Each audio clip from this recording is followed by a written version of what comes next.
Hello, my name is Debbie Kay. I'm with the League of Women Voters of Portland, and you're watching Video Voters Guide.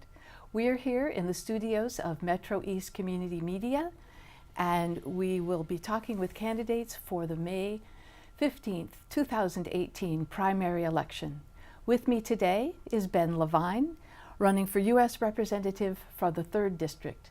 Thank you so much for coming. My pleasure. Thank you for having me. I'm glad to. Please tell us about yourself and why you're running for Congress. Well, I'm just a regular old guy. I just work in retail, and I'm running for Congress because after the 2016 election, I felt like I had to get involved in some way. And the issues that really concern me the most are the ones playing out on the national stage right now. Issues of climate change and gun control and wealth inequality, and these things must be addressed at the national level. And so I started to take a closer look at who is currently representing me, and I felt like we deserved better representation. So, you know, it's grandiose, but I decided to step into the race. Thank you for your participation. Please, how do you think federal tax cuts balanced with federal program cuts like healthcare and protections for the environment, consumers, and elections, how do Oregonians win or lose?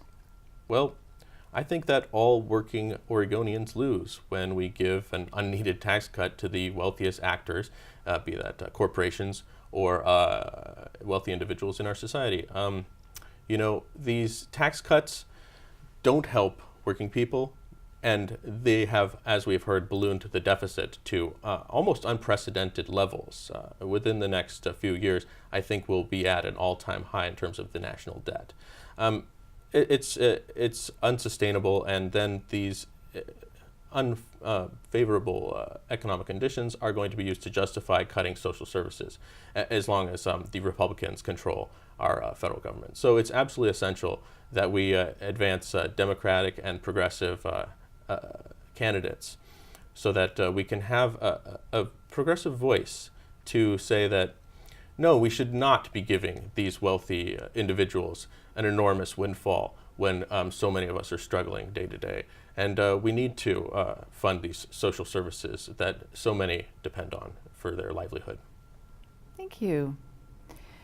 You've mentioned issues that are priorities for you, and how, tell us how you think that they will really serve your district. Well, one of the the cornerstone progressive issues is Medicare for all. That's the way that we have come to discuss the concept of a single payer type health insurance program. This will cover everybody, and it's something we really ought to do because it will provide a net savings in terms of our health spending. That's the total of the public and private health expenditures. When you compare that with the projected cost of a Medicare for all plan, we'll be saving millions, billions of dollars possibly.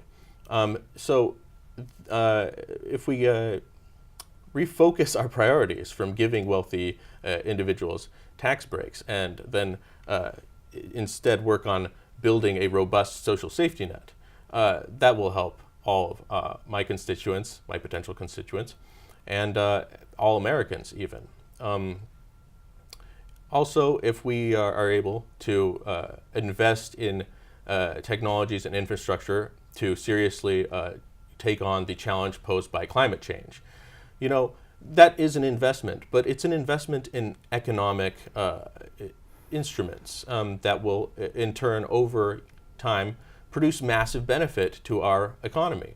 You know, we want to be the leaders on making the solar panels and not just the devices to transition away from the fossil fuel economy itself, but also building a next generation infrastructure, a smart electrical grid, so that we can spread the benefits of a certain area's bounty in terms of renewable resources across the entire United States to lift all of us up and away from the fossil fuel dependence, and also rebuilding transportation systems to reduce lessen the influence of the dependence on fossil fuel powered automobiles. So. Yeah, thank you. Briefly, how might you try to reduce polarization in Congress so problems can actually be solved? Absolutely.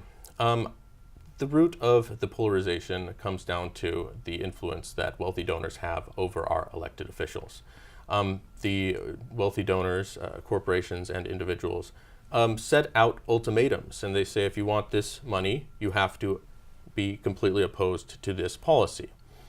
Those ultimatums are not shared, interests shared by everyday Americans like myself. They're policies that benefit the wealthy donors specifically. And so this prevents our elected officials from working collaboratively to find solutions. Anybody who tells you otherwise, saying that we just need to get along more in Congress, we need to have a more collegial atmosphere, it's a distraction from the fact that the money that these legislators are accepting is precluding any potential collaboration and constructive progress in the legislative branch of our government. Well, thank you, and thank you for coming today. Yeah. We've run out of time. This has been the Video Voters Guide. Thank you for watching. The primary election is Tuesday, May 15th. Be sure to inform yourself about any ballot measures and about the candidates. And please, exercise your right to vote.